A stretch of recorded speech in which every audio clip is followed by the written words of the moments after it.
They said no one lives in Holleridge anymore, but when I came back, the lights were still on. And from my sister's window, I saw myself looking out. Narrated in first person, by Liam. I hadn't been home in 15 years. Not since the night the sirens screamed, and the whole valley went dark. The world moved on, or at least pretended to. But Holleridge, that cursed little town, it stayed frozen in time, like a wound that refused to heal. When the letter arrived, it had no return address. Just one line, written in my sister's handwriting, "Come home, Liam. It's happening again." The paper smelled like rain and dust, the kind of scent that instantly dragged me back to my childhood. Back to the night we hid under the table while our father shouted at shadows. He used to say, "There's another version of you waiting in the dark, boy. And one day, he'll take your place." I used to think he was just drunk. Now I wasn't so sure. The bus stopped at the edge of town. The driver didn't even look at me, just muttered, "Last stop. Nobody goes further." The road beyond was swallowed by fog. Streetlights flickered like dying candles. Every step I took echoed, sharp, hollow. The houses were the same, but not quite right. Colors muted, curtains drawn. It felt like walking through a memory that didn't belong to me anymore. Then I saw it. My sister's house. The porch light was on. I stood there for a long minute, listening. Somewhere, deep inside, a floorboard creaked. Then, a whisper. A voice that sounded almost like hers, "Liam, you're late." My heart stopped. I pushed the door open, it gave way without a sound. The air was heavy, stale, thick with something metallic. Every photo on the wall had been turned face down. Every mirror, shattered. In the center of the living room was a chair. And on the chair, a tape recorder. I pressed play. Static hissed, then her voice, trembling but clear, "If you're hearing this, Liam, don't trust the reflection. It's not me. It's not you either. Whatever happens, don't look directly at it." Then silence. A slow creak behind me. I turned, and froze. There, at the end of the hallway, half hidden in shadow, stood someone. Same height. Same build. Same face. Me. He smiled, a slow, deliberate grin that didn't reach the eyes. Then whispered, "Welcome home." I bolted out the door, lungs burning, heart hammering. The fog outside had thickened, shapes moving within it, flickering like broken film frames. Somewhere far off, a siren wailed, the same one from 15 years ago. That's when I realized, the fog wasn't weather. It was breathing. And inside it, something whispered my name. When I woke up, it was daylight. At least, I thought it was. The sun hung pale and sickly above the fog, a dull, dying ember. I was lying on the side of the road, my head pounding, throat dry, and my sister's house nowhere in sight. Just endless, empty street. And silence so thick it felt alive. I tried calling her name, nothing. My voice didn't even echo. The whole town swallowed sound like a grave swallowing light. I walked for what felt like hours. Shops still had signs, but the words made no sense, jumbled letters, wrong alphabets, like dreams trying to imitate reality. A mannequin stood in one window, dressed in my sister's clothes. Her jacket. Her boots. Her necklace. And taped to the glass, another note, written in her hand, "You're close. But not to me." I wanted to run, but curiosity, that old, dangerous thing, kept me moving. Something was pulling me deeper into Holleridge. Something that knew I was coming. I reached the old library. The door was locked, but a cracked window let me slip inside. It smelled like wet paper and dust. The floorboards groaned beneath me, the shelves leaning like weary giants. And on one of the tables, a journal. The first page read, "Dr. Elias Thorne, Holleridge Psychological Research Facility, 1998. I turned the page. Subject 04, Liam H., age 9. Behavioral instability. Exhibits recurring dissociative episodes. Possible temporal reflection disorder. My stomach turned. My name. My handwriting. I read on, fingers shaking. The subject insists there is another version of himself, one that moves when he sleeps. One that looks through mirrors. Preliminary scans show temporal displacement markers similar to case 02, Evelyn H., the sister. It was us. We were part of something, an experiment. Father wasn't drunk. He was part of it. And maybe, he was right. I heard footsteps upstairs. Slow. Measured. Barefoot. Evelyn. I whispered. No answer. Only the creak of floorboards, getting closer. I grabbed the journal and backed toward the exit, but before I reached the door, I saw it. A mirror. Full length. Cracked down the middle. And my reflection, standing still while I moved. Then, slowly, it raised its hand. And pressed it against the glass. I froze. Its mouth moved, whispering something I couldn't hear. Then, one sharp knock. From the inside, the mirror shattered. Glass flew like rain, and through the shards, I saw flashes, my childhood bedroom, my sister crying, my father writing equations on walls that bled light. Then darkness. When I opened my eyes again, I wasn't in the library. I was in my old house. Same wallpaper. Same smell. Except everything was wrong. Photographs showed people with no faces. The clock ticked backward. And from upstairs, a child's voice called softly, "Liam, he's waiting for you." I climbed the stairs. Each step moaned like a dying animal. At the top, my sister's old room. Door half open. A faint humming came from inside. A tune I remembered, her lullaby. I pushed the door slowly. She was there. Sitting on the bed. Back turned to me. Hair longer, darker. And humming that same haunting melody. "Evelyn," I said. She stopped humming, turned her head halfway, not fully, just enough for me to see that her eyes were hollow, reflecting nothing but light. "You shouldn't have come back," she whispered. "He knows you're awake now." "Who?" I asked, voice trembling. She smiled, lips trembling, voice breaking. "The other you." Then the room went dark.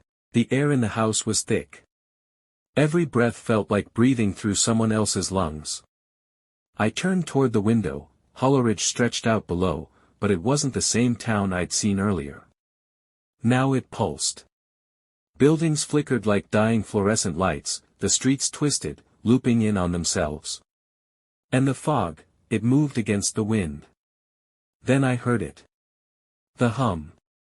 Not mechanical. Not human.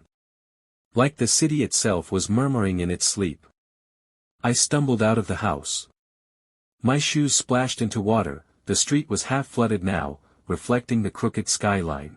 And in every reflection, I wasn't alone. Dozens of versions of me, walking, running, screaming, trapped beneath the surface.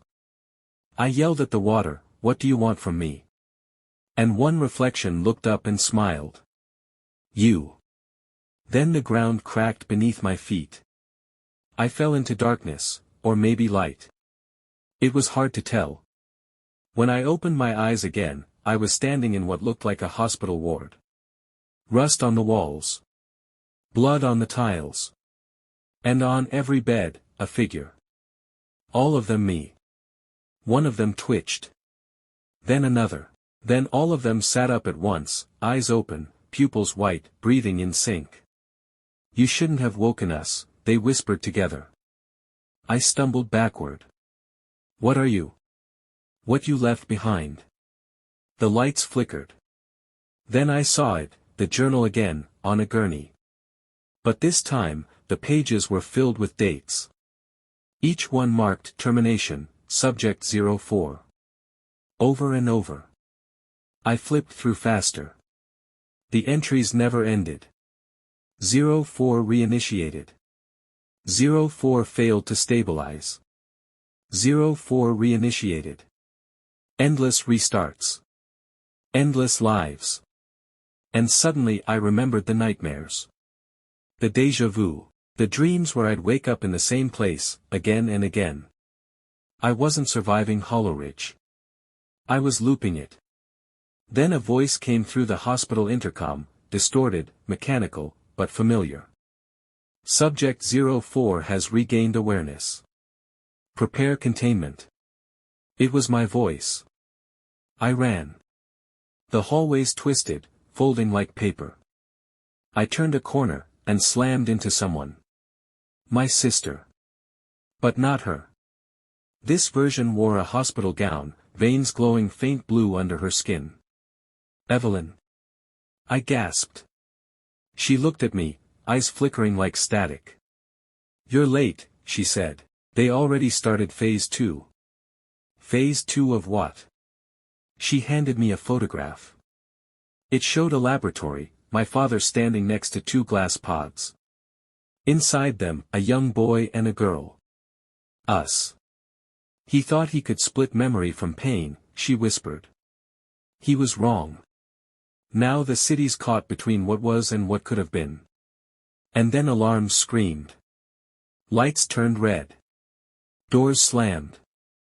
The walls began to pulse, like veins under skin. Evelyn grabbed my arm. There's a way out. The core. But once you go there, you don't come back. I don't want to come back, I said. I just want this to stop. She nodded slowly. Change, older, angrier, more broken. Finally, we reached a massive metal door marked, Core Access, Authorized Personnel Only. Evelyn's hand trembled. Once you open it, you'll see everything. Even the parts you've tried to forget. I turned the wheel. The door hissed open. Behind it, a vast chamber filled with mirrors, suspended in midair, each showing a different version of Hollow Ridge. Some on fire. Some empty. Some still alive. And in the center, a machine. A pulsating sphere of light. Evelyn stepped closer, voice trembling. That's where the city dreams. It keeps replaying us to fix the past. But it never can. I looked at her. Then let's wake it up. The chamber was alive.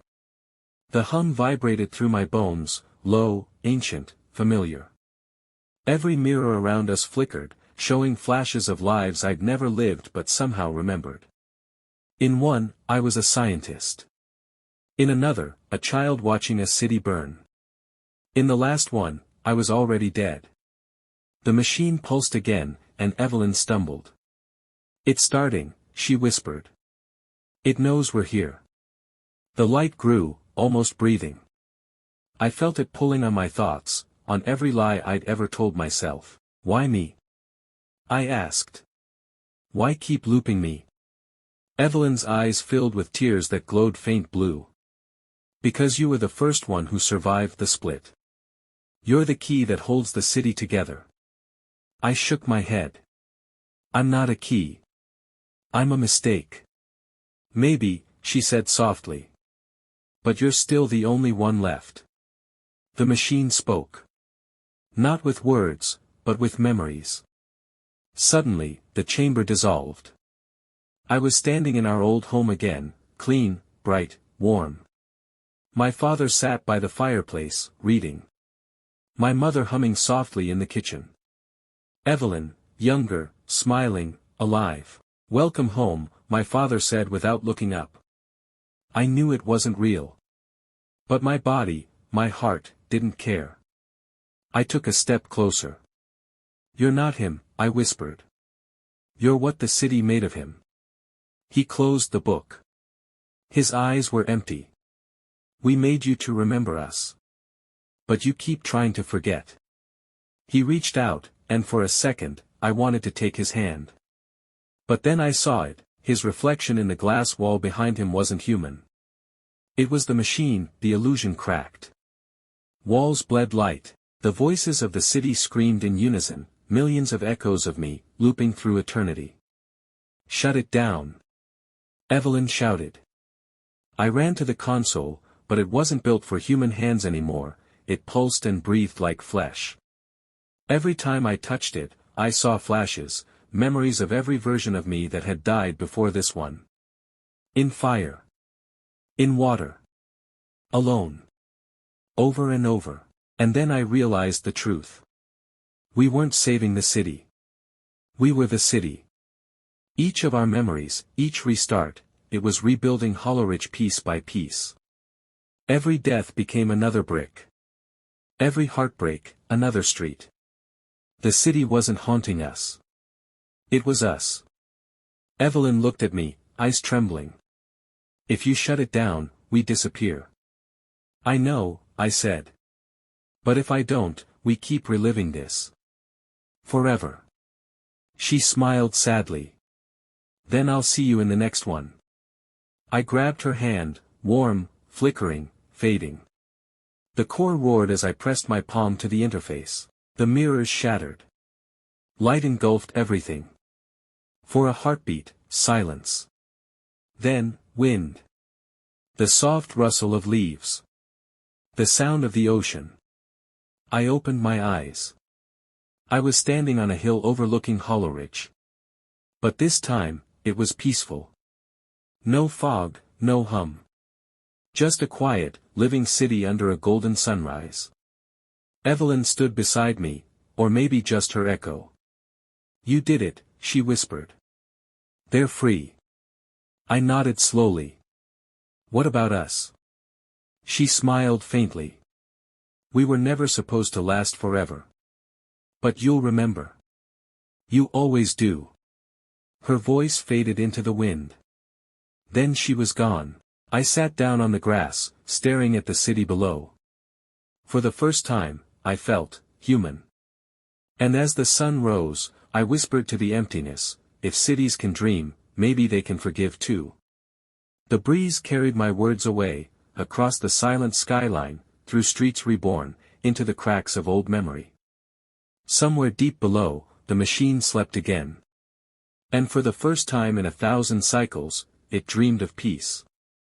Hollerich is gone now. But if you ever drive past the coast on a foggy morning, and hear the faint hum of something alive beneath the waves, don't stop. Some echoes are better left unheard.